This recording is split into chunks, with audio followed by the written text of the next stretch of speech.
Alex Borstein, Yeah. the voice of the mother Family Guy. and the Family Guy, you said is I gotta stay away from this one. one of the most racist. I gotta stay away from You this can't one. get an answer? I cannot. I gotta stay away from this one. I can't get in that one. Can't touch it. Yeah, I'm trying to clean up my act. Okay, fair enough. Fair enough. You had after our interview, you had a situation on, I guess, the Corey Holcomb show, Yeah. which, from my point of view, I thought was some sucker shit on the other dude's part. Mm-hmm. You know, it seemed like y'all was there cracking jokes, Right. And doing what y'all usually do, and then he ended up taking a swing at you. Yeah. From your point of view, what did you think? Well, I of made it? a mistake. My mistake was number one. Corey was always my dude. I remember at one point in time when I was on Mad TV, we used to do a skit called Real Motherfucking Talk, and it was just, real street dudes sitting around having honest, open conversation. And two of the dudes who I recruited to be on the show to do that sketch from the very early beginnings was Earthquake and Corey, who I had a great deal of respect for. I still got a great deal of respect for Earthquake. And as a comic, I still got a lot of respect for Corey. It's different now. So I don't want to act like I somehow made Corey or anything like that, because I certainly didn't. But I definitely reached out and said, hey, dog, I love what you do. Come get on this joint and let's do this. So I made the mistake of being too comfortable. I didn't know Zoe Williams. I assumed he was a comic. And when Corey said, hey, this is Zoe on the show, this is my man, that's all I needed to hear. Your man, who's my man, is vouching for you. We friends and family now. And every black person knows this. They used to call it back in the day playing dozens.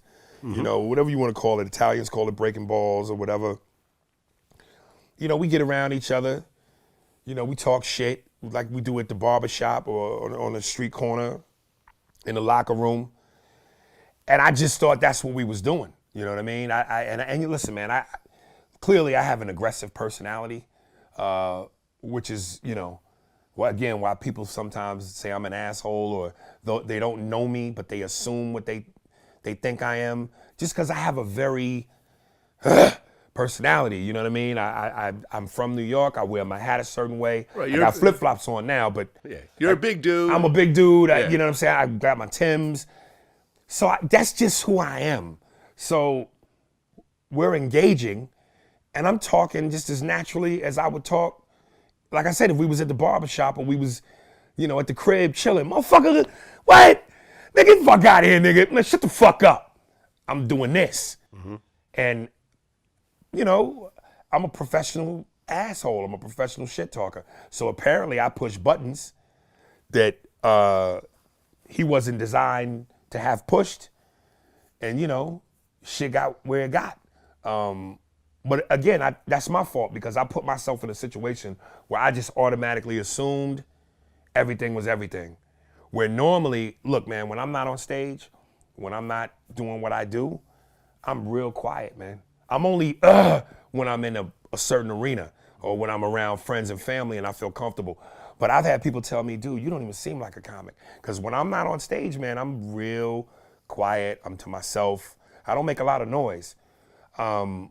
So yeah, man, I just, I jumped into something without being more mindful and cautious of, look, you really don't know this dude, so you might want to watch your steps. Mm-hmm. And look, man, Corey wanted to say that I was drunk that night. Listen, I've been drunk. I know what drunk is. I wasn't drunk. I had some Tanqueray and juice. I was feeling, I was feeling in the mood. Mm-hmm. But I certainly wasn't, oh motherfucker, not by any means. But I talked to my boy who used to play linebacker for the Dallas Cowboys. We get on the PlayStation. And he said, hey man, just brother to brother, just fighting rules 101. When a nigga tell you, shut the fuck up, I'm talking, bag up. And it was funny now when you look at it. But yeah, man, I mean, fuck, it be what it be. And a lot of people sat there and said, and I got off Twitter for a while. I got off Twitter, I got off Instagram, because I knew the jokes was coming. And it wasn't so much about the jokes that was gonna bother me. It was the fact that me knowing how I am, I would have responded to him. And then it would have been a plethora of just motherfuckers talking shit to me, and I'm fuck you, and I would have been Tony Montana Scarface balcony scene ending. You fuck with me, you fucking with your best. I would have been going at it. So I was like, you know what, man, let me chill out and let me let the storm die down. And then once it subsides, I'll get back on. Because a lot of people would say to me, I read some of the comments even when I got back on, some of which were very funny. I remember when I got back on, one dude said, God damn, you just now waking up from that beating? So I could take a joke with the best of them, just be funny. But a lot of people went, man, you was a bitch because you didn't do this or you didn't do that back. And it's like, look, man, here's the reality. While I might not be Kevin Hart, hell, I might not even be Mike Epps in terms of stature, I still am somebody. So the decisions I make come with repercussions. So I thought about it, and I thought hard about it. And again, maybe because at the time, you know, with the Tangeray, my first instinct when it happened was just, you know, cover up. Yeah. Then once it was over and we got separated and Corey's like, chill, chill, and people telling him to chill, chill. I just, in my mind, I went, okay, if I retaliate, this is gonna come with a price tag. You know, Right. maybe he calls the police, I get arrested. Already got this cloud that hangs over my head in Hollywood as far as being this particular kind of guy. Now because of who I am, TMZ jumps on it, and it just fuels a fire I'm not trying to start, or I'm at least trying to put out Right. from what people perceive me as. So, Right. And you have more to lose. and I have more to lose. That's the other thing. Like Jay-Z said, If I shoot you, if I shoot you, if you shoot me, you famous. But if I shoot you, what's a nigga to do? I'm brainless. I'm brainless. Yeah. So, but then I also thought, you know what? I can make a phone call and have 50 goons here, and this nigga will get dealt with. That way it ain't even on me. But then that comes with repercussions and consequences. So it's one of those things where it's like, you know, your manhood and your pride and your ego get involved, and you want to prove I ain't no punk. I ain't no bitch. But you also got to think, for all the people that's calling me a punk and a bitch, they not going to have to endure what I'm going to have to endure if I make this move. Yeah, you want to be a keyboard warrior, you want to call me a punk and a bitch all you want to, but at the end of the day, to satisfy an ego, to satisfy what motherfuckers is saying, oh, you got to think about all that. Now, I'll say this, going forward, if I ever find myself in a situation like that again, and if I even smell some potential shit, I'm going to be on my P's and Q's. Right. But again, I'm 42, not 24. So you got to think about all that shit before you make a move. Let me tell you a very real situation. So there's two Bay Area rappers. There's a rapper named Kafani and a rapper named Filthy Rich, right? Some pictures came out about Kafani that looked a little gay, right? And this dude, Filthy Rich, started talking shit about him, started making diss tracks about him. And, you know, he was hearing all the comments. It was getting to him. What does he decide to do? Well, that night I was in the studio doing a second diss record to with the Filthy Rich diss record. Was in the studio, and then we planned to go shoot a video real quick for the first diss record I put out. So basically, we was going to his turf to go shoot the video. So it was about like me and 10 other people. We went to his little block on Foothill and Seminary. And so we went to one, I was over on like a corner, ended up driving off from the rest of my entourage, and ended up going to the little side block, and the cameraman starts, you know what I'm saying, we started doing a video. Next thing I know, a dude with a hoodie walk up, and then I think one of my people tried to shake his hand, and then he was like, pretty much like, what y'all doing here? So one of the dudes I was with was like, oh, we shooting a video. And then, so dude introduced himself. My boy introduced himself to the dude.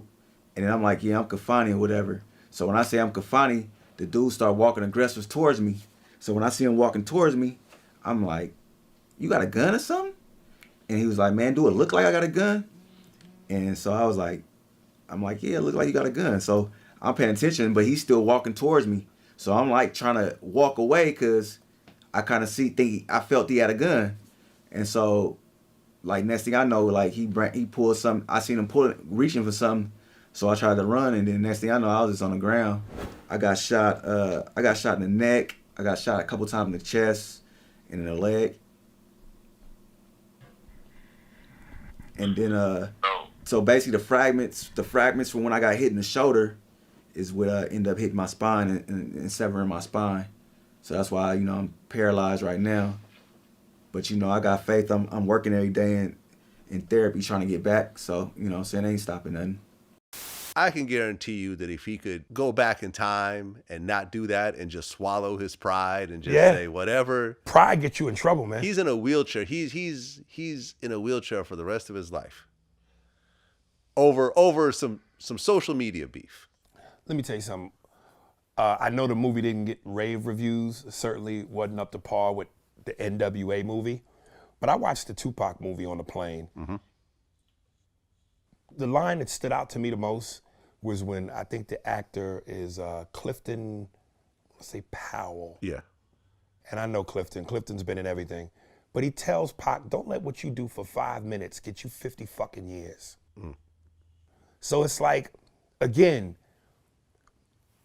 does that mean that in the future, if you try to slap my mama or hurt my kids or violate my woman or violate me, I'm gonna just go, I ain't gonna do nothing? Of course I'm gonna do something. But at the same time, there's something to be said for calculation. Mm-hmm. You know, just because it ain't done immediately doesn't mean it won't be done. Now, there are certain things that cause for immediate action. And again, if I'm in a situation where I'm forced to do immediate action, I will do that. But, you know, I almost like, you know, tip my hat to the mafia motherfuckers. Let me smile. Take a step back. Don't let them see it. Don't let them see it coming. Right. Well, you had mentioned at one point that you were suing. Did that ever happen, or is that still happening, or no comment?